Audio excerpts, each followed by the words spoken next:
Bienvenue dans Capital Humain 3.0. Ici, on explore une autre manière de penser le travail, le leadership et la transformation des organisations. Une manière plus consciente, plus humaine et surtout plus réaliste.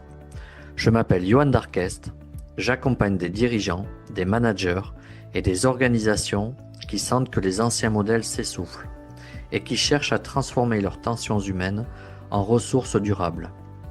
Dans ce podcast, je partage des lectures de terrain, des regards stratégiques, des épisodes avec des visions éclectiques et des échanges avec celles et ceux qui réinventent le travail en profondeur. Si tu cherches des recettes rapides, tu n'es peut-être pas au bon endroit. Mais si tu veux comprendre ce qui se joue vraiment et décider avec plus de conscience, alors tu es exactement là où il faut. Bonne écoute! Alors bonjour et bienvenue dans une nouvelle émission de Capital Humain 3.0. Alors c'est le début de la semaine, donc je bégaye, je suis désolé, mais c'est comme ça. Ici on est authentique et on est cash. Donc je ne le couperai pas au montage parce que ça fait partie de la spontanéité des émissions.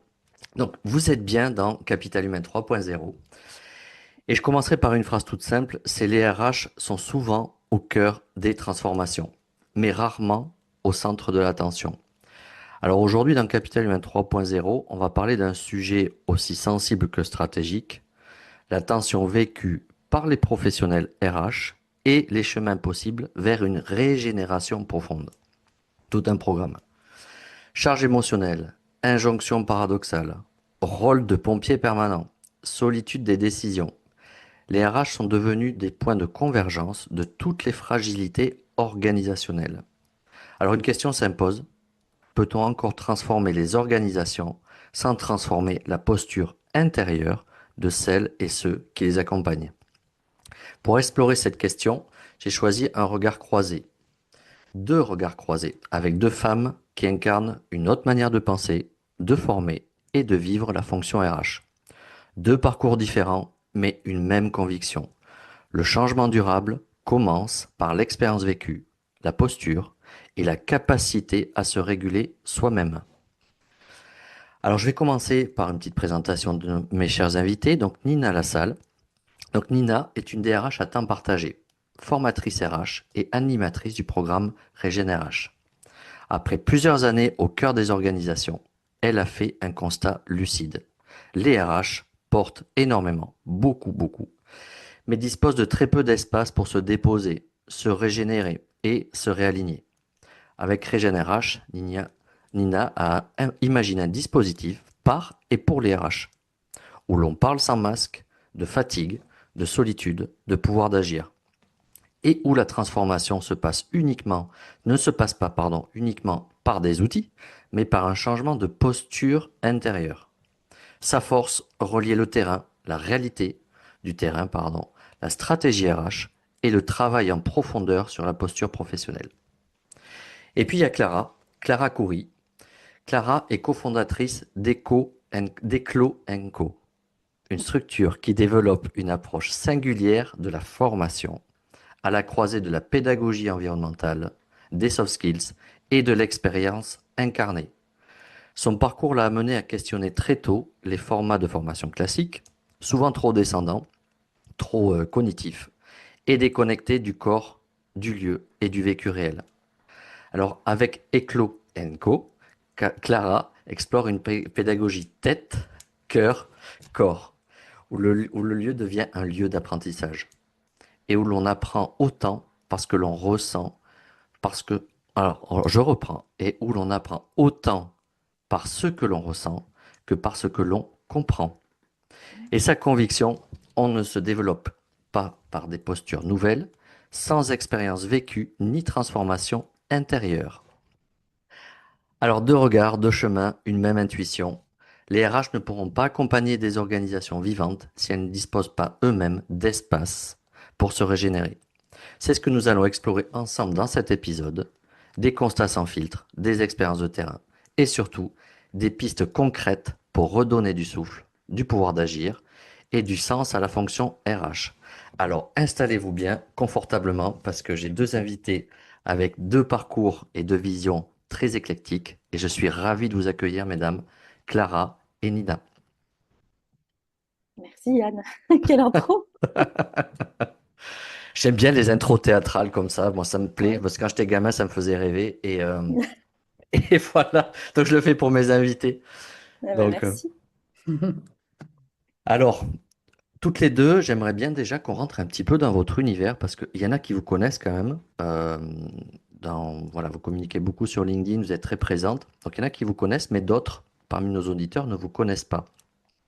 Est-ce que vous pouvez vous présenter un petit peu en expliquant mais votre parcours et surtout, moi, ce qui est important, c'est le sens, le fil conducteur qui fait qu'aujourd'hui, vous en êtes là et que vous êtes aussi engagé sur ces thématiques. Qui veut commencer? Je peux commencer si tu veux, Clara. Vas-y Nina. Ouais. Alors, j'ai un parcours académique assez classique, hein. J'ai fait une prépa, puis une école de commerce avec un master RH. Mais par contre, la dimension RH, elle m'a guidée assez tôt dans mes choix, d'aussi loin que je m'en souvienne finalement. À 18 ans, j'avais déjà un peu cette conviction assez forte de me dire que l'humain était quand même au cœur de la performance en entreprise et que ben, finalement, et cette conviction, je l'ai toujours aujourd'hui, hein, pour moi, le meilleur réservoir de croissance d'une entreprise, ça reste l'humain. Voilà, c'était un peu mon fil rouge dès mon plus jeune âge, c'est-à-dire vraiment mettre l'humain au cœur. Bon, à l'époque, je ne savais pas si j'arrivais vraiment à nommer ça ressources humaines. Mhm. J'arrive pas à m'en souvenir, mais en tout cas, voilà, dès que je suis rentrée en école de commerce et que j'ai découvert le monde des ressources humaines, voilà, j'ai su tout de suite que j'étais au bon endroit et que je voulais absolument travailler bah, au cœur finalement des hommes et des organisations. Et dans ton parcours de construction, même adolescente, c'est quelque chose qui t'a parlé justement? Tu t'intéressais à cette dimension humaine? Ouais, tout à fait. Quand j'étais ado, je voulais être psychologue, donc je sais pas Ah, bien on peut faire avec ça, mais mhm, ouais, j'ai vraiment longtemps voulu être psychologue. J'ai beaucoup hésité d'ailleurs avec des études en psychologie. Il y a forcément, je pense, hein, en tant que RH, tu vois, une part de toi qui cherche des explications sur des réactions, sur des situations humaines. Voilà, des fois, on fait cette courte analogie quand on est RH, on a l'impression parfois d'être un peu psychologue.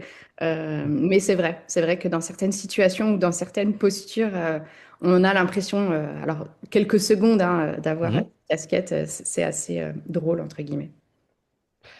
Alors merci Nina. Et toi Clara, c'est quoi ton fil conducteur, ton fil rouge dans ton parcours? Ouais. Ouais.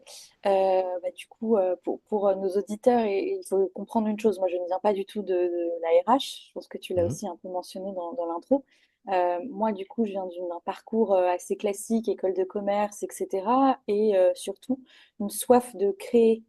Moi, avant de me lancer justement là-dedans, je voulais être illustratrice de BD, tu vois. Moi, j'ai toujours mhm, aimé créer les choses et j'ai toujours aimé apprendre à apprendre. Alors moi, je viens d'un milieu startup scale-up, hyper croissance, euh, où j'étais dans la direction commerciale, tu vois, donc rien à voir. mhm. Et là où j'ai eu un peu le déclic, c'est au moment en fait où il y a eu besoin de transmettre des apprentissages à tous les collaborateurs. Et c'est là en fait où j'ai pris conscience que il faut pouvoir apprendre à apprendre et surtout, il faut pouvoir transmettre de façon incarnée ce que tu veux transmettre.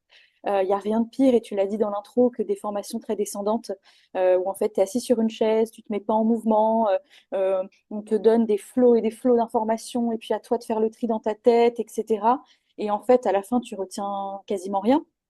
Et pour te dire, avant de fonder Eclo Co avec Zoé, on a fait un gros état de l'art sur justement l'apprentissage. Et aujourd'hui, il y a énormément d'études qui montrent qu'il faut pouvoir être incarné, il faut pouvoir mettre en mouvement. Et en fait, aujourd'hui, ça manque drastiquement. Et donc, moi, je suis partie de mon ancienne boîte avec une volonté de vouloir vraiment travailler dans la transmission, dans la pédagogie, mais avec un twist, c'est de remettre en fait l'humain au cœur de ces apprentissages et de pouvoir vraiment convaincre, parce que il faut convaincre encore aujourd'hui, c'est pas évident pour beaucoup d'entreprises, qu'il faut pouvoir développer les collaborateurs, surtout l'humain avant, et voir en fait que la productivité, le ROI, ben, ça va venir après, parce qu'en fait derrière, on a créé un vrai impact pour les gens. Voilà. Alors merci Clara. Et alors la question que je me pose, c'est que euh, vous vous posez en fait sur une thématique qui est super intéressante, qui n'est pas toujours traitée, c'est un peu la fatigue des RH, hein. Enfin, alors, je vais faire très large parce que c'est bien plus large que juste les DRH, c'est tous ceux qui ont une fonction RH parce que parfois, on peut avoir des fois des directions, tu vois, une direction commerciale qui a une forte volet de management RH qui Bien peut sûr. avoir cette dimension.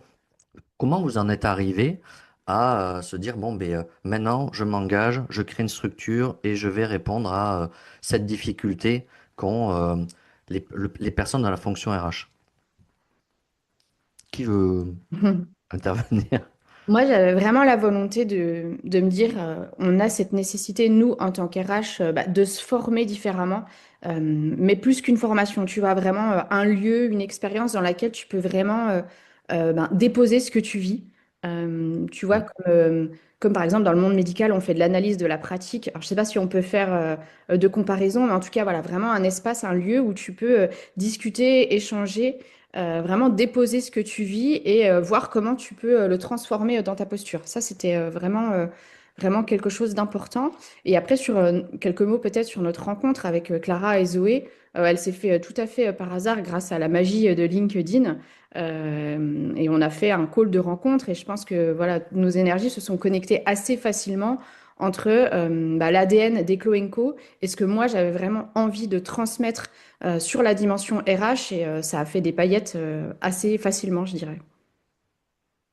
Et je vais rebondir sur ton parcours. Est-ce que toi, tu as vécu en fait cette situation, parce que tu es aussi issu du monde RH, où tu étais en difficulté, un petit peu isolé, pas forcément toujours écouté, est-ce que tu as connu cette situation? Est-ce que ça t'a aidé aussi à concevoir en fait un espace ressource avec Ouais, tout Clara? à fait. J'ai vraiment coché toutes les cases de la solitude, de la charge mentale. Enfin voilà, un peu l'océan rouge de la santé mentale des RH. J'ai été en plein dedans à un moment donné.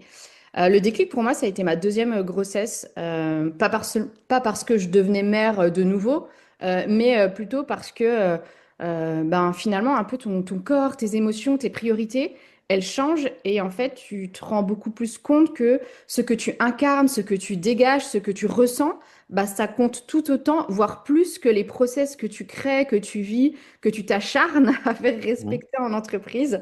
Et puis en plus, en parallèle, j'ai volé dans une entreprise qui avait des difficultés, notamment sur le plan économique, mais surtout un décalage important, clairement, entre culture affichée et culture vécue. Et moi, j'étais là et j'étais comme X milliers de professionnels RH où tu vois, tu essayes de rester dans le contrôle justement de tes émotions, de ta posture, mais intérieurement, tu sens que ça suit plus, que tu es vraiment en décalage. Et je me suis vraiment demandé, mais en fait, comment moi je peux construire des politiques QVCT alors que je respecte même pas ma propre qualité de vie au travail? Et finalement, je me suis dit, comment je peux accompagner différemment d'autres RH? Et c'est vraiment, je dirais, ce déclic, il est vraiment là. Et je me suis dit qu'on ne pouvait pas être RH uniquement dans la technique. Et bien au contraire, je pense que notre métier, il se vit beaucoup plus dans la posture, beaucoup plus dans les soft Mm. skills que dans la technique. Pourquoi? Parce que la technique, en fait, tu l'acquiers assez facilement. Il suffit soit d'avoir la formation académique, soit d'avoir une première expérience Mhm. assez solide. Mais clairement, le cœur de notre métier, ce dont on a besoin, c'est les soft skills. Et ça, c'était vraiment, j'avais vraiment ce besoin un peu viscéral, en fait, de vivre et de faire vivre une expérience différente, avec une posture qui est bien plus consciente, plus alignée, plus incarnée. Et je me suis dit que voilà, finalement, ce métier, il s'exerçait pas seulement avec la tête, mais vraiment avec le corps, le cœur. Et ça, c'est vraiment important parce qu'on est dans un métier où on est traversé sans cesse par les émotions, les conflits, les tensions qui elles-mêmes génèrent aussi des émotions. Tu vois, et ça, c'était vraiment, je pense, que ça a vraiment été un déclic pour moi. Euh, et c'était le début finalement de Régénération.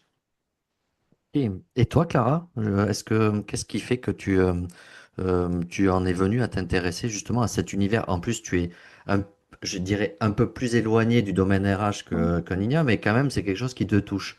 Comment tu en es venu Ouais. avec Nina, en fait, à t'engager dans cette problématique? Ouais. Nina l'a un peu dit, je pense qu'il y a eu un déclic et une vraie croisée des chemins entre le moteur de Eclo Co, qui est de remettre l'humain au cœur des apprentissages et autour surtout des soft skills, donc ces fameuses compétences humaines, et la réalité de terrain que Nina nous décrivait, mais beaucoup d'autres RH que nous avons rencontrés sur notre chemin, on a senti que la fonction était extrêmement essoufflée. Et à chaque fois qu'on pitchait Eclo Co, les RH nous disaient, oh là là, mais si seulement il existait des choses comme ça pour la fonction RH. On rencontre Nina, et là, ça fait mes pchit, quoi. C'est vraiment Mm. le truc où on se rencontre. Nina, pleine d'ambition, pleine de bonnes valeurs, qui nous dit, mais moi, c'est ça aussi que je veux faire. Nous, derrière, bah, c'est ça aussi qu'on veut proposer. Et en fait, Regen RH est né comme ça. Donc, moi, j'avais connaissance, bien sûr, de la fonction RH dans l'organigramme d'une entreprise. J'ai travaillé avec des RH. Pareil, j'ai incarné certaines postures RH dans ma direction commerciale, mais de comprendre à quel point cette fonction-là était un petit peu à bout de souffle, je l'ai découvert il y a peu de temps, il y a un an. Et donc, finalement, c'est cette rencontre-là qui a fait qu'on s'est dit, mais c'est évident de pouvoir créer ça. Et en plus, donc c'est le premier programme qu'on a créé avec Eclo Co, il faut le savoir, Regen RH. Et je trouve que dans notre storytelling et dans notre incarnation de valeur, ça fait tellement sens parce que l'ARH représente l'humain dans l'entreprise et porte aussi tout, souvent les projets de learning et de développement dans les entreprises. Et donc, il fallait quand même qu'on soit cohérent et qu'on puisse se dire, bon, bah, commençons par cette fonction, portons avec eux aussi ce que nous, on veut faire. Et ça a fait clic aussi par rapport à toutes les sessions qu'on a pu organiser cette année, et notamment en 2025. Donc, ça, c'est top. Alors maintenant que la transition est toute trouvée, les auditeurs ils doivent se demander mais qu'est-ce qu'elle propose concrètement en fait pour voilà pour les DRH et qu'est-ce qu'il y a à l'intérieur. En fait, on aimerait bien savoir un petit peu comme une petite souris qu'est-ce qu'il y a derrière. C'est le concept, l'approche, à quels enjeux précis ça répond. Est-ce que vous pouvez nous donner des explications? Oui, bien sûr. Tu veux y aller, Nina, Ouais, ou vas-y, je rebondis. ça marche? Alors, écoute, ce qu'il y a dans cette expérience apprenante, on aime bien appeler ça comme ça, Mhm. en gros, c'est simple. Donc, c'est, comme tu l'as dit, une formation régénérative. Donc, c'est très important déjà de baser là-dessus parce que on va vraiment travailler sur les soft skills essentiels à cette fonction RH, soit la résilience RH, on en parle beaucoup, aussi de cette capacité à pouvoir un peu faire face à tous les obstacles que la fonction connaît. Mhm. On va travailler l'intelligence émotionnelle, évident aussi, mais quand on dit ça comme ça, les gens disent, ah ben oui, c'est évident. Mais quand on les confronte et qu'on se retrouve tous autour en codev, tu vas voir que l'intelligence émotionnelle, elle s'active aussi Mhm. et on comprend à quel point c'est important. On va travailler aussi la culture du feedback, pouvoir être capable aussi d'échanger, de se dire les choses vraiment sans heurter et sans mettre de côté sa bienveillance aussi, c'est important. Puis après, on met en mouvement, on va aussi travailler. euh, donc l'intelligence émotionnelle, pour moi aussi, elle se découpe sur plusieurs façons parce que c'est beaucoup d'échanges entre pairs. C'est ça aussi, c'est de l'inter-entreprise. Donc l'intérêt, c'est d'aller chercher des RH de différents horizons, pouvoir les mettre autour d'une table. Et puis tu verrais, nous, notre façon de faire, c'est on les met sur un grand canapé. C'est vraiment un esprit un peu comme à la maison. On essaie de Mhm. casser cette barrière d'un lieu aseptisé où là, l'objectif, c'est vraiment qu'ils se sentent à l'aise. Et l'idée, c'est d'aller travailler en codev tout le long de ça. Et pareil, on travaille aussi l'esprit critique. Tu vois, pour que les RH puissent aussi avoir cette capacité de remettre en question tant le modèle existant que leur façon de faire pour pouvoir aussi être encore une fois plus résilient et une meilleure adaptabilité. Et donc là-dessus, on a travaillé avec Nina tout un design pédagogique qui est fait pour justement par atelier où on se met en mouvement à chaque fois avec des jeux, avec des échanges, avec des mises en situation, une façon de faire qui va vraiment être incarnée et qui va faire en sorte que l'assimilation de l'apprentissage se fasse bien, quoi. Mais vraiment, c'est le groupe qui fait le contenu. Sur les 4 sessions RGNRH qu'on a lancées, Nina pourra en être témoin, elles sont toutes drastiquement différentes parce qu'à chaque fois, les groupes ont apporté des cas de figure, des expériences qui étaient tellement différentes qu'à la fin, en fait, nous, on rebondit et puis on les aide à eux-mêmes tirer le fil de leur formation et de leur apprentissage. Donc, et c'est sur Ok. 2 jours et voilà. Nina, tu veux compléter sur Oui, oui. je pourrais compléter. Clara, elle a déjà dit beaucoup de choses et elle a dit, je pense, l'essentiel. La seule chose que je voulais dire, c'est que on parle vraiment entre RH, vraiment à l'intérieur du métier de RH. Je ne sais pas comment l'exprimer Mhm. pour ça, mais il n'y a pas de posture d'expert RH au-dessus, etc. Même moi, en tant que RH, on est vraiment dans du pair à pair, c'est vraiment du codev et ça, c'est hyper puissant. C'est-à-dire que chacun partage aussi ses expériences. Voilà ce que j'ai traversé, voilà ce que j'ai compris. Voilà ce qui m'a transformé, mais voilà. Et chacun peut s'appuyer sur le groupe. C'est vraiment la force du collectif. Et ça crée vraiment beaucoup de sécurité psychologique. Tu sors justement, tu vas du carcan de cette solitude où tu peux pas t'exprimer dans ton métier de RH. Voilà. Et cette sécurité psychologique, cette authenticité. Et bah, cette parole, en fait, qui se libère, ça, c'est hyper important parce que ben, t'as pas besoin de jouer un rôle. Tu viens tel que tu es, avec tes doutes, tes tensions, tes contradictions. Et c'est là, finalement, que le travail, il commence, tu vois, en pleine conscience. Et le fil conducteur, bien sûr, c'est les soft skills.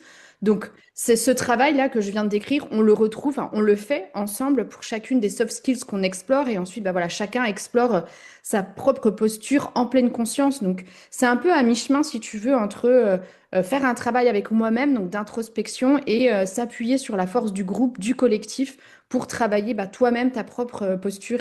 Et c'est vrai que c'est hyper fort, vraiment hyper fort. Il faut jouer le rôle de facilitatrice pour faire émerger justement le... C'est comme un accouchement de soi, en fait, quelque part, c'est ça? Ouais. Clairement.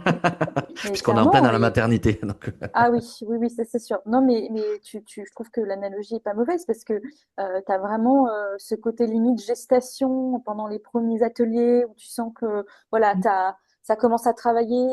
Et puis c'est souvent ça aussi, c'est un groupe qui ne se connaît pas forcément, ça aussi c'est important de le savoir. Donc il faut aussi créer une safe place, c'est hyper important pour Nina et Zoé et moi, c'est de se dire il faut créer un terreau fertile pour pouvoir faire germer bah, les prises de conscience, en même temps, sans jugement, sans peur de l'autre. Et ça, ça se fait très naturellement parce que c'est les bases qu'on met dès le départ avec Nina quand on commence. Pour justement sortir cette fameuse carte de, bah oui, vous allez sûrement avoir des prises de conscience, oui, vous allez ressentir des émotions. Je peux te dire que un régénérage sur deux finit en larmes pour certains participants, mais c'est vraiment des larmes de soulagement, de bonheur, de ça m'a fait du bien, quoi. Je me sens vraiment c'est incroyable de prendre ce temps. Et ça, c'est un verbatim qu'on entend énormément. J'ai pris du temps, j'ai pris le temps. Donc, rien que ça, je pense qu'on a tout gagné avec ça. Euh, voilà. et je vais faire poser une question qui peut peut-être être incongrue, mais est-ce que vous avez des hommes? Parce que moi, j'accompagne beaucoup d'hommes aussi sur des fonctions RH. C'est parfois difficile pour eux d'aller alors déjà c'est difficile d'aller avouer que je suis seul, je suis en difficulté, j'ai besoin de ressourcement. Et quand on est un homme avec des injonctions de la société qui nous dit ben, il faut être fort, etc. C'est d'autant plus difficile. Est-ce que vous avez des hommes en fait qui vous sollicitent en fait et qui veulent venir partager même un groupe mixte pour pouvoir se livrer? Je dis bien se livrer parce que c'est quand même un espace où on partage des choses intimes. Est-ce que vous avez ces demandes aussi? Tout à fait. Finalement, on n'a fait qu'une session 100% féminine, mais toutes nos autres sessions étaient mixtes. Donc oui, oui, j'ai pas eu l'impression qu'ils étaient mal à l'aise d'ailleurs d'être dans un Ah, environnement féminin. Au contraire, en fait, enfin, encore une fois, c'est vraiment du pair à pair, tu vois. On se sent vraiment tous égaux, entre guillemets, tous à la même place parce que à un moment donné, dans ta fonction de RH, on ressent tous la même chose. Et ça, je pense que c'est... ça rassure. ouais, exactement. Mm. Bien sûr. Et puis il y a une question de curseur, Yann, je pense. C'est-à-dire que on le voit bien, nous, on va jamais pousser qui que ce soit à aller dans ses retranchements. Je pense Mhm. qu'aussi appartient à chacun de se livrer à son degré. Et c'est vrai, et sans forcément rentrer dans des stéréotypes ou des clichés, oui, c'est une fonction qui est très féminine, ça c'est une évidence, on le sait. Ça n'empêche que quand on les retrouve comme ça en groupe, tous, hommes et femmes, ils sont tous capables, à leur degré, de pouvoir exprimer des expériences vécues que tu y rajoutes après une couche émotionnelle, elle appartient à nos participants, mais c'est pas toujours le cas. Et c'est pour ça que, bon, chacun, même pour des femmes aussi qui ne veulent pas rentrer dans l'émotion, elles le font pas. Et pour autant, ça ne les empêche pas de vivre aussi un régénérage, tu vois, Eh à oui, leur image, tu vois. Et c'est ça complètement. aussi qui est fou, c'est que c'est de la co-construction aussi. C'est la force du codev. On est aussi dans des sujets de fonction RH. Donc, il y a quand même toujours cette casquette qui est mise sur nos têtes. Mhm. Et ça, c'est important. Donc, le mixte, franchement, se passe très très bien. Alors en 2025, vous avez déjà fait 4 sessions. Est-ce que vous avez identifié quelque chose qui est récurrent parmi toutes les sessions, c'est-à-dire soit des difficultés exprimées, soit des enjeux auxquels ils sont confrontés, ces RH, par rapport à un développement d'activité ou même par rapport à une prisme de société?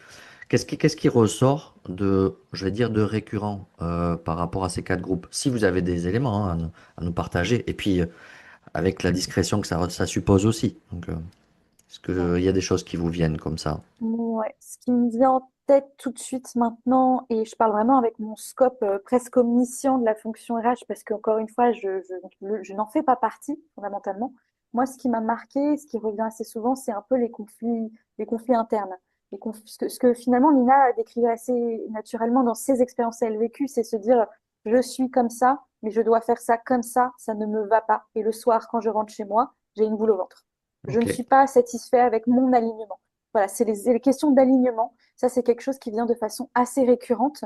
Et je trouve que la force de Régène, c'est ça, c'est que ça, voilà, on remet souvent l'église au milieu du village. Nina a fait un travail formidable à aussi réexpliquer que voilà, il y a des analogies de pompiers, etc. Mais nous ne sommes pas pompiers, nous ne sommes pas médecins, on ne fait pas des opérations à cœur ouvert. Ça, j'adore Nina quand elle le dit parce que en fait, Mhm. ça fait mouche tout de suite. On voit dans les yeux des participants, ils disent oui, c'est vrai, c'est tout le monde un peu hoche la tête.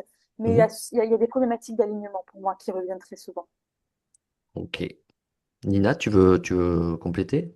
Instinctivement, j'aurais dit l'alignement et j'aurais donné un autre point aussi, c'était la fatigue émotionnelle, ou en tout cas la charge émotionnelle. Tu vois, parce que les RH, déjà de façon conjoncturelle, on a été traversé par certaines crises, tu vois, comme la crise sanitaire, des crises Mhm. sociales, etc. Et bah, finalement, ça pèse tout ça sur la santé mentale des RH. Et puis, bah, ça alimente aussi parfois un sentiment de perte de sens et te dire, bah, on rejoint un peu ce que Clara disait avant, mais est-ce que je fais vraiment un métier centré sur l'humain ou est-ce que je fais un métier en mode gestion d'urgence, tu vois, le Mhm. RH pompier, si on veut prendre cette image-là. Mais voilà. Et je crois que bah, cette charge émotionnelle, c'est-à-dire qu'à la fois, tu as conscience que tu es un peu dans cette zone rouge et tu as cette envie un peu de te réinventer. Tu sais qu'en fait, ton rôle en tant qu'RH, il est stratégique. Et que finalement, bah, ton pouvoir, il doit passer aussi par ta posture. Et parfois, cette charge émotionnelle, tu vois, ça t'empêche de voir ça. Et ça, je pense que c'est important. Enfin, la fatigue émotionnelle, c'est clairement aussi un marqueur fort dans la santé mentale des RH aujourd'hui. Alors ça renvoie aussi, je pense, à la place. Depuis tout à l'heure, ça revient aussi à explorer la place du DRH dans les organisations, qu'est-ce qu'on y met derrière la fonction, comment elle est incarnée. Ça renvoie de suite aussi à le lien avec le DG, la direction générale. En préparant l'émission, c'est un sujet qu'on a ouvert ensemble en off, et j'aimerais bien que vous avoir votre avis sur la, comment les DRH voient leur positionnement par rapport à une direction générale. Et même, je vais aller la deuxième question corollaire, c'est est-ce que ça pourrait pas être utile justement d'amener des DG à partager ces espaces avec les DRH pour avoir chacun une meilleure compréhension des fonctions et des besoins de l'autre. Je pense que les DG, je ne sais pas si un ou plusieurs DG oseraient le dire, mais ils vivent la même chose que les DRH, c'est-à-dire que Eh eux oui. aussi, ils sont confrontés à la solitude décisionnelle, organisationnelle, ils sont confrontés aussi à la charge émotionnelle. Eux aussi, hein, ils sont quand même au carrefour bah, des tensions, des transformations qu'ils sont censés porter. Donc eux aussi, je dirais, comme les DRH, en fait, ils ont un métier qui est rempli de déclencheurs émotionnels. Parce que eux aussi, bah, ils portent aussi bah, tous les déclencheurs émotionnels qu'on peut imaginer, les doutes, les Mhm. colères, les peurs, etc. Donc oui, c'est vrai qu'on parle de plus en plus de la santé mentale des dirigeants. Alors là, on fait peut-être une petite aparté, mais comme les Mhm. RH, enfin, comme les RH de manière générale, ils sont confrontés nécessairement bah, à ces mêmes marqueurs profonds et voilà, ils vivent eux aussi un peu dans une sorte de paradoxe, quoi, où ils essayent de faire évoluer, grandir les personnes de leurs organisations, mais eux-mêmes, en fait, ils sont confrontés à la solitude, la charge émotionnelle, etc. Ça, c'est un fait. Mhm. Et pour revenir à ta première question, bah, je pense justement que le binôme DG, DRH, il est hyper important. Il est même essentiel, tu vois, pour qu'il y ait un moteur qui soit alimenté avec le bon carburant pour l'organisation. Et c'est parfois justement parce qu'il y a un décalage entre des visions, des façons d'agir, des postures, etc., entre DG et RH, que ça crée justement bah, toute une suite de troubles qui engendrent bah, un désalignement, une charge émotionnelle plus forte, etc. Donc ce binôme, il est clairement essentiel pour la réussite d'un projet ou même d'une organisation au sens large. Mhm. Ouais. Et pour juste compléter ce que dit Nina, et pour qu'on puisse aussi dézoomer un peu, je trouve que cette question en revient à l'intelligence émotionnelle en fait. Je pense qu'il faut vraiment qu'on adresse un sujet aujourd'hui en 2026. On parle beaucoup de santé mentale, ça devient un peu le sujet trendy du moment, c'est over tout notre LinkedIn et notre fil d'actualité. Euh, mais en fait, le truc, c'est que au-delà des fonctions DRH, DG, etc., même si Nina a tout dit et ce serait essentiel de pouvoir les connecter, moi, il en va d'une compétence humaine qu'il doit muscler, que tout le monde doit muscler aujourd'hui, c'est l'intelligence émotionnelle. Et je mettrais même un petit peu, désolé, on rentre un peu dans le monde des bisounours, mais en fait, l'empathie. Je trouve qu'il y a drastiquement aujourd'hui un manque d'empathie. On est en train de devenir un peu une société assez individualiste. Et aujourd'hui, on oublie trop de pouvoir aller regarder ce qui se passe chez le voisin. Et je pense que pour avoir des structures et des entreprises qui aujourd'hui fonctionnent et qui tiennent sur la durée, avec moins de turnover, moins de burn-out, etc., il faut remettre l'intelligence émotionnelle comme une KPI, mais à part entière dans une entreprise. Et en fait, je trouve que ta question, Yann, est hyper importante. Au-delà, encore une fois, de la fonction des RH avec les DG, il faut vraiment recréer du lien. Et aujourd'hui, notamment suite à la crise sanitaire, notamment aux peurs géopolitiques qu'on nous assénit jour par jour, il faut qu'on revienne à l'empathie de l'intelligence humaine. Et c'est ce qui va vraiment permettre pour moi de fluidifier les interactions humaines en entreprise. Et pour ça, il faut travailler bien sûr ces soft skills, mais même au-delà de ça, il faut revenir à l'essentiel de humain à humain, comment on fait pour travailler dans des conditions qui sont saines. Et c'est ça, en fait, le sujet pour moi, c'est l'intelligence émotionnelle. Et aujourd'hui, malheureusement, elle n'est pas prise en considération par les directeurs, par les entrepreneurs, etc. Et c'est fort dommage. Et on fait un travail monstre pour pouvoir créer du contenu qui va dans ce sens-là. Parce que et même le travail que tu fais toi aussi, Yann, va dans ce sens-là. Et c'est important de prendre le temps de faire ça aussi. Et malheureusement, ça manque encore aujourd'hui. La route est longue. Exactement, mais je partage complètement vos avis et on le partage souvent dans cette émission et tous les invités vont dans ce consensus-là. Et justement, alors ça me fait, il y a eu un petit déclencheur, t'as parlé d'intelligence émotionnelle et je vais vous poser la question forcément de l'intelligence artificielle et notamment de la place de cette relation de l'être humain, la place de la valeur ajoutée intrinsèque de l'être humain face à une intelligence artificielle aussi qui est de plus en plus présente dans les organisations. Donc ça, j'ai deux questions à vous poser. Un, est-ce que c'est un sujet que dans les séminaires que vous organisez, qui ressort auprès des DRH? Et de deux, quelle est un petit peu votre position par rapport à ce qui se joue autour de l'IA dans l'entreprise? Moi, je peux répondre assez facilement, je pense. Mhm. L'IA, c'est un outil et l'IA, par exemple, tu vois, il peut te permettre de faire 1000 choses, dont, par exemple, écrire une stratégie.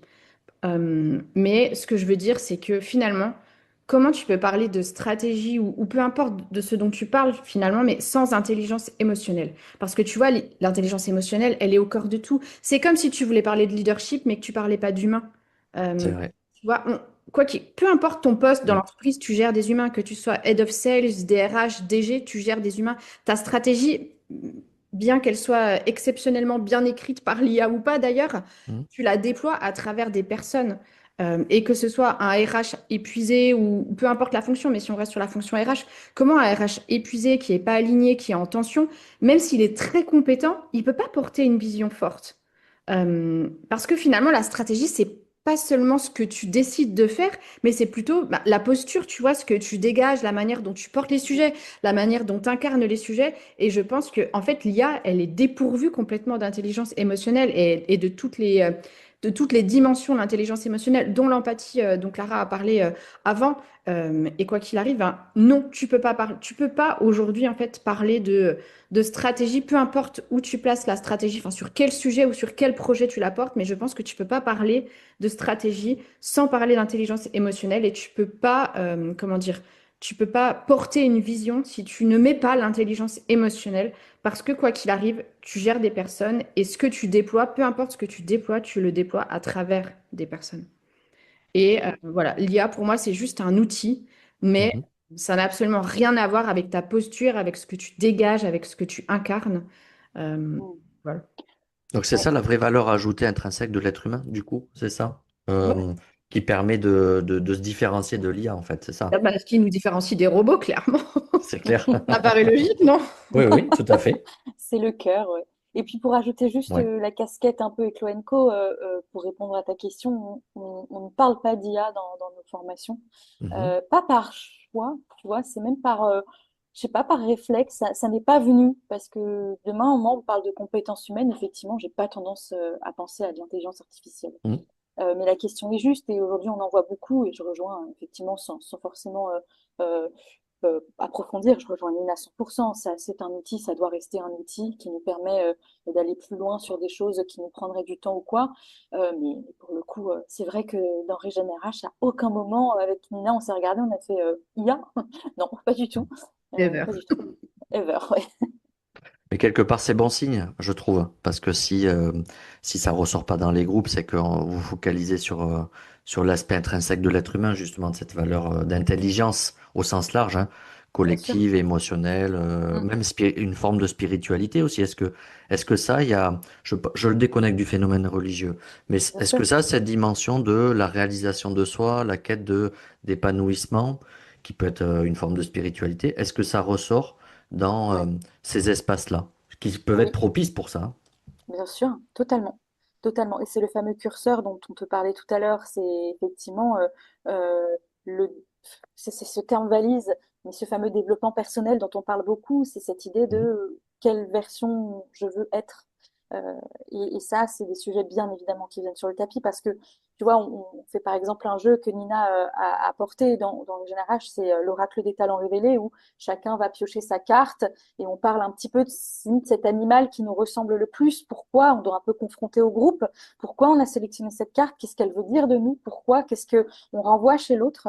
Donc oui, et puis après il y a le lieu aussi, on en a un petit peu parlé, mais le lieu dans lequel on fait Régénérage participe à ça parce qu'on est en plein milieu de la nature, loin du bureau, loin de la lumière blanche, loin du métro, loin de plein de choses, qui fait qu'en fait on a une connexion qui est assez folle ou le silence. On se réveille le matin, on ouvre sa fenêtre, c'est plus bête, mais on entend les oiseaux, puis tu vas loin, puis tu vois des vaches et des chevaux. Enfin, c'est tout bête, hein. Mais Mhm. ça participe à vraiment créer une condition qui fait que, oui, cet aspect un peu spirituel où on respire avant de Mhm. commencer sa journée déjà, on apprend à respirer et on va marcher et on a ces temps libres un petit peu où bah, les gens se vaquent un peu. C'est hyper important. Donc oui, 100% oui, et c'est même quelque chose que si ça ne se faisait pas naturellement, je pense qu'avec Nina, on aurait un peu poussé pour créer finalement ce genre de déclenchement un peu de questionnement, quoi. Contribuer à révéler les lumières de chacun dans des lieux lumineux, en fait. C'est quelque part, c'est ça. Exactement, exactement. Très C'est une très bonne- bien dit, Yann. Nina, tu veux compléter?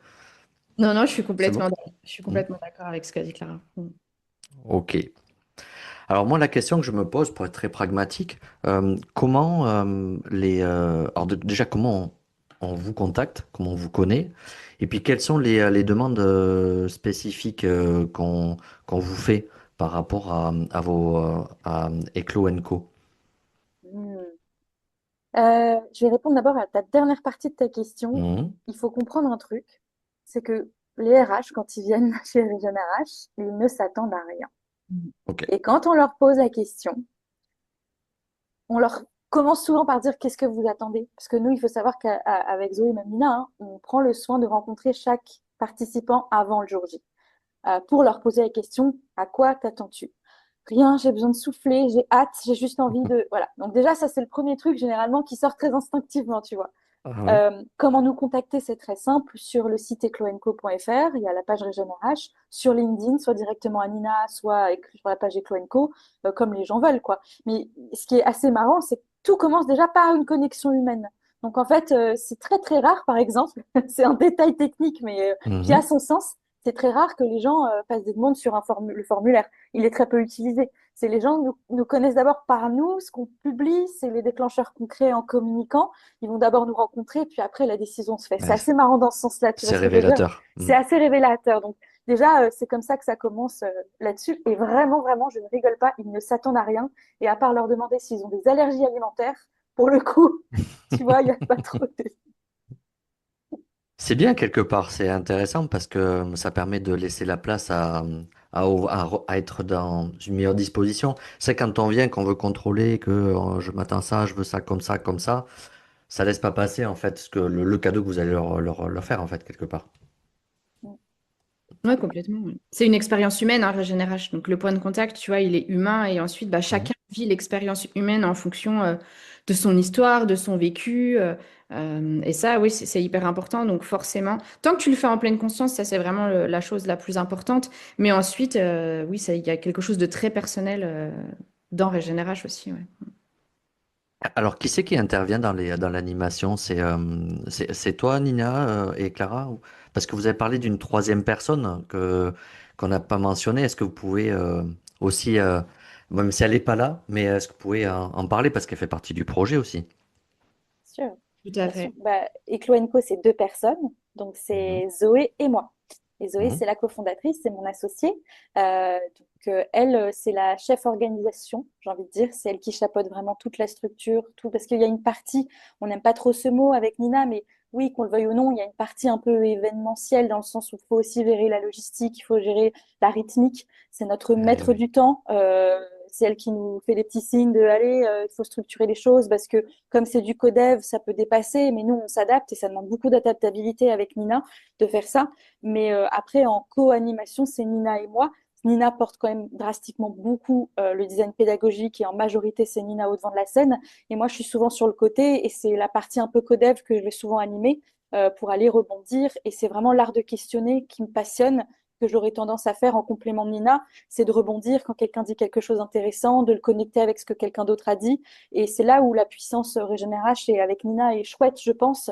C'est ce côté de vraiment se laisser la place à chacune pour pouvoir aussi, comment dire, être intéressé et vraiment légitimement intéressé par ce que disent les gens. Voilà, ce que disent les gens. Et voilà. Donc c'est vraiment co-animation sur la scène, Nina et moi, et en backstage, on a Zoé. Tout Alors, je à trouve fait. ça. Vas-y, si tu veux rebondir, Nina. Alors, je voulais peut-être dire quelque chose d'un peu personnel, mais Mhm, ça fonctionne très bien, notre trio. Et c'est pas forcément évident, tu vois, parce que déjà, on ne se connaissait pas avant, mhm. avant il y a un peu plus d'une année. Tu vois, notre première session, on s'était jamais vu en vrai. On avait fait énormément de visio, on avait énormément échangé, on a construit le programme ensemble. Donc, on a passé des heures et des heures ensemble. Mais entre construire et animer ta première session, c'est autre chose. Et je pense que ça s'est fait assez naturellement. On a vraiment des compétences qui sont très complémentaires et c'est fluide. Et ça, je trouve ça hyper chouette. Voilà. Ce que je trouve de très pertinent aussi dans la manière dont vous l'avez dit mentionné, c'est le fait que vous soyez en duo dans l'animation. C'est important parce que je pense que les groupes, il y a aussi une part de... On a toujours un référent dans les deux, en fait, auquel on se reconnaît. Il y a un écho peut-être aussi au niveau des trajectoires, des expériences. Je trouve super pertinent que vous soyez toutes les deux parce que ça vous permet de créer cette dynamique et d'aller chercher en fait les parts d'expérience de chacune, ou chacun dans le groupe quelque part. Donc je trouve que c'est intéressant plutôt que d'avoir qu'une personne en fait. Mm. Ouais. Tout à Mm. fait. Je suis complètement d'accord. Alors, comme on avance dans l'émission, j'aimerais vous poser des questions un peu sur les prospectives, sur les trajectoires. Comment vous voyez évoluer déjà votre projet? Est-ce que vous avez déjà des pistes d'évolution, des choses, alors peut-être que vous pouvez partager ou pas, hein, à voir, hein, c'est peut-être encore dans les cartons, peut-être encore en termes de maturation, mais si vous avez des choses à partager, comment vous voyez évoluer Eclo Co et Regen RH au regard des nouveaux besoins justement qui apparaissent dans les organisations et plus spécifiquement au niveau de la fonction RH? Est-ce que vous avez déjà anticipé des choses par rapport à tout ça et que vous Euh, pouvez nous partager? Moi, je pense que la première des choses, c'est que avec Zoé et Clara, on porte une conviction très forte, c'est que Régénération, c'est clairement la première formation régénérative pour les RH qui existe. Et ça, c'est très important. Et on aimerait forcément pouvoir gagner en visibilité, tout simplement parce que le programme Régénération, il a 1 an, donc la peinture, elle reste fraîche, entre guillemets. Mhm. Qu'aujourd'hui, ce dont on a besoin, c'est de pouvoir gagner en visibilité parce qu'on a aucun doute sur la légitimité, la crédibilité de notre programme, la valeur ajoutée de ce qu'on propose. Et d'ailleurs, enfin, tous les participants qui ressortent de Régénération voilà, nous font toujours beaucoup d'éloges par rapport à notre programme et nombreux sont ceux qui nous ont dit, mais comment c'est possible que ça ne dure que 2 jours? Voilà, ils aimeraient revivre cette expérience régulièrement. Tout le monde nous demande s'il n'y aurait pas un Régénération 2 pour chacun des groupes. Donc voilà, je pense que c'est un marqueur assez fort. Mais ce dont on a besoin, oui, c'est de gagner encore en visibilité, tout simplement parce on propose un contenu et un programme, une expérience complètement qui est complètement différente de ce qui existe aujourd'hui sur le marché de la formation et encore plus pour les RH parce que les RH, elles évoluent dans un milieu où déjà tu ne t'autorises pas facilement à aller en formation et encore moins en formation vraiment, tu vois, pour toi. Alors si on met dans Mhm. la valise du développement personnel, voilà. Mais voilà, tu t'autorises pas cette possibilité-là. Tu t'accordes pas forcément cette ligne budgétaire-là dans un plan de formation. Alors que, donc c'est pour ça que proposer une formation très différente de celle qu'on peut proposer avec Régénération, ça peut surprendre au début. On a un des DRH qui nous ont dit, bah, éclairez notre lanterne, j'ai vraiment besoin de comprendre ce que vous faites, quel contenu vous proposez, parce que comme ça, de prime abord, quand tu pitches Régénération, tu vois, en 30 secondes, c'est pas forcément facile et clair dans la tête de tout le monde, parce que encore une fois, on est sur un concept, une expérience de formation qui est complètement à la fois novatrice et différente. Eh oui, complètement. Ouais. Clara, tu Et poursuis? Ouais. bien, avec plaisir. Nous, on a un rêve avec Nina et c'est un rêve qui m'obsède. C'est qu'en fait, j'aimerais beaucoup que Régénération puisse s'inscrire vraiment dans les entreprises. C'est-à-dire qu'il y ait cette logique qu'on arrive à faire bouger les consciences. C'est vraiment ce rêve, peut-être un peu Mm. naïf, peut-être un peu trop ambitieux, mais au vu de tous les RH avec qui on échange au jour le jour, ça s'inscrit dans un pattern d'entreprise. Le RH se construit grâce à la structure dans laquelle il grandit. Et donc, c'est important de le voir comme un tout. Il y a aussi des prises de conscience, et ta question était très pertinente quand tu parlais du DG, c'est exactement ça.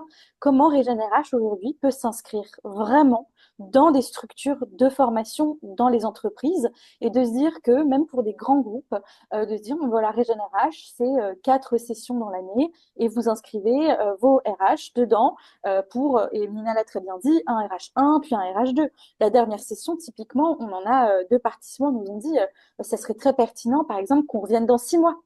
Parce que ça doit être les soft skills, ce sont des muscles. Les compétences humaines, ça se travaille tout le long de sa vie. C'est pas un one shot et puis après, hop, on passe à autre chose. Non, non, il faut continuellement cultiver ces soft skills sans vouloir faire la Mhm. baseline des Clo Co, mais c'est ça. Et donc ça, c'est un peu le rêve qu'on a avec Régénération, c'est qu'ils puissent vraiment s'inscrire, tu vois, dans des structures. Et donc ça serait assez chouette. Et après, Nina a tout dit dans la partie justement prise de conscience outre, mais ça serait incroyable. Et, Il y a- et la visibilité pourrait nous permettre ouais, de le faire. Et il n'y a plus maintenant qu'à que ça soit négocié dans les packages de recrutement hein, pour les DRH. C'est-à-dire que à l'entretien, en disant, OK, j'ai la rému, j'ai plein de choses. Par contre, j'aimerais à ce que j'ai mes 2 jours avec Eclo Co, par exemple, pour en fait m'accorder ce temps et pour être encore plus performante. Et aussi, Mhm, c'est ça. bien sûr. On voit de plus en plus dans les négos des approches globales, dans des packages, des choses qui sortent. Et ça, pourquoi pas, hein. Enfin, moi, en tout cas, je le préconiserais, en tout cas. C'est important et même pas que sur des fonctions stratégiques, c'est important parce qu'on peut l'extrapoler pour des DG, des directions de la performance, des directions QHSE, parce que moi, j'ai un parcours de 15 ans là-dedans. Et je peux vous dire que les fonctions QHSE, euh, on est très copains avec les DRH parce qu'en fait, on est isolé, on a la même problématique. Donc, en fait, quelque part, ce que vous amenez, ça peut être intéressant de l'extrapoler peut-être à des fonctions métiers où on retrouve les mêmes codes quelque part, je me dis. Tout à fait. C'est- Ah ouais, tout à fait. Je te rejoins. J'aimerais rebondir sur la notion de continuité. C'est super intéressant. Et moi, par expérience, alors, c'est pas des formats, mais le même format, mais j'ai participé à d'autres séminaires. Et j'avais un regret, c'est qu'à chaque fois, bon, c'est chouette, on est dans une espèce d'euphorie, dans un monde des bisounours quand on est dans le séminaire. Et puis après, il y a tout qui retombe. On vient dans la réalité du terrain, on dit, putain, c'était chouette il y a quelques jours, mais je reviens à la vraie vie. Et est-ce que il y a quelque chose qui pourrait permettre en fait d'avoir une continuité ou d'avoir peut-être vous l'avez déjà prévu, mais ce lien avec ces groupes, parce que du coup on sort de l'isolement, on a créé du lien avec des partenaires, des homologues avec qui on a confiance, et puis quand on a des coups de mou, mais toi, comment ça se passe dans ton entreprise? Est-ce que ça vous avez prévu cette continuité? Tu veux Oui. répondre, Clara? Oui, oui, avec plaisir. Oui, effectivement, donc c'est prévu pour justement Régénération, mais de façon générale, tous les programmes Eclo Co, on a un suivi post-expérience. Ça, c'était Ok. essentiel. Mais ce suivi post-expérience, il est exactement tel que tu l'as décrit, c'est transformer l'apprentissage en levier actionnable. Et pour l'avoir vécu beaucoup, tu l'as très bien décrit, c'est que je trouvais ça très frustrant de vivre une formation et puis derrière, en fait, il n'y a pas de suivi. Et souvent, en fait, je trouvais que les fonctions managériales t'envoient en formation sans aucune garantie derrière qu'il y a un vrai impact. Et parler un peu ROI aussi, parce que nous, on a l'intérêt de se dire Mhm. qu'il va y avoir un vrai changement. Et cette fameuse transformation, c'est ça, c'est faire en sorte que bah, derrière, on puisse comprendre comment tout ce qu'on a appris pendant ces 2 jours s'inscrit dans ton quotidien, toi en tant que RH. Et ça, on le fait. Donc, c'est 3 sessions qui vont s'étirer sur 3 mois. Cette fois-ci, c'est en visio. Et puis l'idée, en fait, c'est que le dernier atelier de Régénérage, c'est un atelier qu'on adore avec Nina, c'est construire un peu son objectif personnel. C'est se dire, suite à ces 2 jours, moi, en tant que RH, qu'est-ce que j'ai envie de changer? Et là, on a un accompagnement sur un atelier avec la méthode OKR, où on aide en fait chaque participant à créer son propre OKR, que l'on va suivre en fait pendant ces 3 sessions, en leur disant, bon bah voilà, toi, ton objectif, c'était prendre du temps pour toi. J'ai n'importe quoi, mais en fait, ça arrive très souvent. Et on va faire en sorte que ce soit quantifiable, mesurable, et qu'ils puissent vraiment atteindre leur objectif. Du moins, on leur donne tous les moyens pour le faire. Et ça, c'est top, toujours en codev avec des Mhm. sessions d'1 heure, 1 heure et demie. Et l'idée, c'est de les aider à pouvoir atteindre cet objectif et qu'à la fin vraiment de l'expérience Régénération, ils se disent, il y a eu ces 2 jours, puis on s'est retrouvés aussi pendant 3 mois. Et quand la boucle est bouclée, tu as un sentiment de complétion, de dire, OK, c'est bon. Maintenant, Eh oui. j'ai tous les outils pour le faire, quoi. Ok. Nina, tu veux compléter ou Non, non, ça je suis te donne? complètement Non? d'accord. Et voilà, Ok. la transformation, effectivement, elle s'opère dans le temps sur plusieurs mois. Et même Mhm. d'ailleurs, le contact et l'animation, un peu de manière générale, elle va même au-delà des 3 mois. Parce que Régénérage, c'est aussi la création de communautés.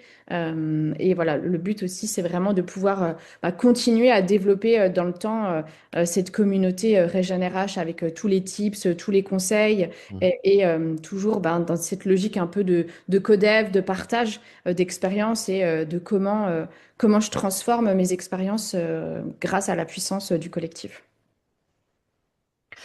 Alors, pour terminer justement cette émission, est-ce que vous auriez l'une et l'autre envie de partager une pensée, une philosophie, une conviction, voilà, ce qui vous passe par la tête auprès des auditeurs et qui, bien évidemment, donne envie de rejoindre sur votre mindset, votre état d'esprit, sur vos enjeux. Qu'est-ce que vous voulez partager chacune? Excellente question. Oui. Mhm. Je peux commencer. Je pense que j'en ai une qui me vient assez naturellement, Mhm. euh, qui est plus pour Eclo Co, mais ça rejoint Régénération forcément. C'est que j'ai cette conviction qui vit avec moi tout le temps jusqu'à ma mort. L'apprentissage vraiment doit se vivre et pas se subir. C'est hyper important et il doit être fondamentalement humain. Fondamentalement humain. Euh, et c'est ça qui fait qu'on crée le changement, quoi. On doit être acteur de son développement et donc c'est ça. L'apprentissage doit se vivre. Et, c'est ça. Comme une expérience. Ouais, forcément. Moi, j'ai une conviction qui est un peu similaire, mais je ne mets pas les mêmes mots. Je refais un peu l'image par rapport au robot qu'on a soulevé tout à l'heure. Mais je pense vraiment qu'une organisation, elle se transforme jamais plus vite en fait que les personnes qui la portent, qui sont à l'intérieur de cette organisation. Et c'est d'ailleurs clairement ça ce qui nous différencie des robots et que tu peux changer des structures, tu peux changer des outils, tu peux changer des process, enfin tu peux tout changer, mais en fait si ta posture elle reste la même, enfin si les postures de manière générale restent les mêmes, et bien finalement tu es toujours dans des anciens schémas qui reviennent constamment. Et on le retrouve beaucoup hein, dans des postures managériales qui se répètent, peu importe les outils ou les process que tu utilises. Et je pense qu'en fait, la vraie transformation, elle est toujours humaine avant d'être organisationnelle. Et c'est vraiment ça, je pense, l'ADN d'Eclo Co. Et bien sûr de RéGénéRH, enfin, en tout cas appliqué au monde des RH, c'est que ta transformation, elle commence toujours de l'intérieur, elle n'est pas de l'extérieur. Et le pouvoir des soft skills, le pouvoir de cultiver vraiment ta posture, il est vraiment là. Et nous, les RH, on exerce vraiment, mais vraiment, hein, j'en suis absolument intimement persuadée, on exerce un métier de posture parce que le socle RH, c'est-à-dire la dimension très, comment dire, très hard skill de notre métier, une fois que tu l'as, tu l'as. Tu vois, le code du travail ne change pas tous les matins. Euh, mais voilà, notre métier, c'est de la posture et la transformation, elle est à l'intérieur de toi. Et voilà, je pense que l'humain, du coup, enfin, encore une fois, on en revient, on boucle une boucle, tu vois, mais l'humain, il est vraiment bah, au cœur du réacteur finalement. Je suis content que tu le partages parce que souvent, en fait, on est dans une société de l'extérieur. Et en fait, on n'a plus ces temps, en fait, où on vient de l'intérieur. Et on sait que les changements, ça, c'est des lois physiques, hein, de réciprocité, les lois d'attraction qu'on entend. En fait, l'extérieur se manifeste quand on a fait préparer le terreau intérieur. Et donc, je trouve intéressant que tu en parles parce que c'est assez rare, ce discours, en fait, qu'on a dans l'entreprise. Et pourtant, il est essentiel. Donc, et c'est le cœur de votre projet, donc ça a du sens. Eh bien, en tout cas, c'était passionnant. Moi, je me suis régalé. Je pense que les auditeurs aussi. Et d'ailleurs, comment on fait pour vous contacter? C'est quoi? N'hésitez pas à donner ce que vous avez envie. Sur quel support on vous contacte? Parce que moi, j'ai envie là d'aller faire le séminaire. Donc, comment on fait? Bah, soit sur LinkedIn directement, vous nous écrivez un message privé à Nina ou à moi, ou vous allez sur ecloenco.fr. Et là, il y a la page RéGénéRH où vous avez toutes les informations à l'intérieur. Et vous pouvez nous contacter directement par là. Et avec plaisir, on se boucle un rendez-vous et on vous rencontre directement. Il y a des prochaines sessions qui sont prévues là pour 2026 avec des dates à venir là qui sont déjà calées. Oui, Ok. du coup, il y a des dates en mars et comme je les connais pas par cœur, Zoé, si tu m'entends, tu vas m'engueuler. Je dis ça tout de suite. C'est pas. De C'est toute façon. le 19 et 20 mars, les prochaines dates. Ok. Très bien. Bon, le message est passé pour ceux qui nous écoutent et qui ont envie de se choisir déjà, c'est important. Quand vous êtes DRH, je partage complètement votre discours. C'est important d'abord de prendre soin de soi avant de prendre soin des autres. C'est la base. Donc, et puis si vous êtes DRH, négociez dans votre package de recrutement. Voilà. Euh, Eclo Co, les 2 jours d'Eclo Co, je pense que ça vous sera très profitable et ça sera profitable pour l'entreprise. Et puis amenez vos DG aussi, ça leur fera du bien. Donc, C'est clair. On accueille tout le Merci monde. beaucoup, Yann. avec On plaisir. accueille tout le monde, ouais. C'est ça. En tout cas, merci à toutes les deux. C'était chouette. Vous avez un super projet. Et puis, je vous dis à très bientôt. Et puis, pourquoi pas refaire une émission un peu plus tard pour nous faire un peu les feedbacks et puis nous expliquer votre aventure parce que aussi, c'est une aventure entrepreneuriale, hein. Et ça, on n'en parle pas Tout à fait. suffisamment, mais vous parlez pour les autres, mais c'est aussi une aventure pour vous. Et je trouve ça très intéressant quand un trio d'entrepreneurs Mm. partagent leur expérience, c'est super important, ça inspire aussi. Donc Mm. voilà. Vous Merci, revenez quand vous Yann. voulez. Merci beaucoup. Merci pour l'invitation. Merci beaucoup. Et puis, chers auditeurs, je vous donne rendez-vous pour de prochaines émissions, des regards, des visions tout aussi éclectiques, des univers passionnants. Et merci encore pour votre fidélité, pour vos partages et vos retours aussi, vos commentaires. Et s'il y en a aussi pour Nina et puis et Clara, je ferai suivre, je ferai la boîte aux lettres. Donc voilà. Je vous dis à très bientôt et bonne journée à tous. Si cet épisode a résonné pour toi, ce n'est sans doute pas un hasard. Les transformations que nous vivons aujourd'hui, au travail comme dans nos organisations, ne sont pas seulement techniques ou économiques, elles sont profondément humaines. Si tu es dirigeant, manager, DRH, si tu sens que certaines tensions, certaines questions de sens, certains blocages reviennent sans cesse, et que tu as envie d'y voir plus clair, de prendre du recul, alors je t'invite à me contacter. J'accompagne les organisations et les leaders à clarifier, structurer et transmettre une vision plus consciente du capital humain, toujours avec un ancrage très concret et très terrain. Tu trouveras mes coordonnées dans la description de l'épisode et si tu veux aller plus loin, on peut simplement commencer par une conversation. À très bientôt dans Capital Humain 3.0.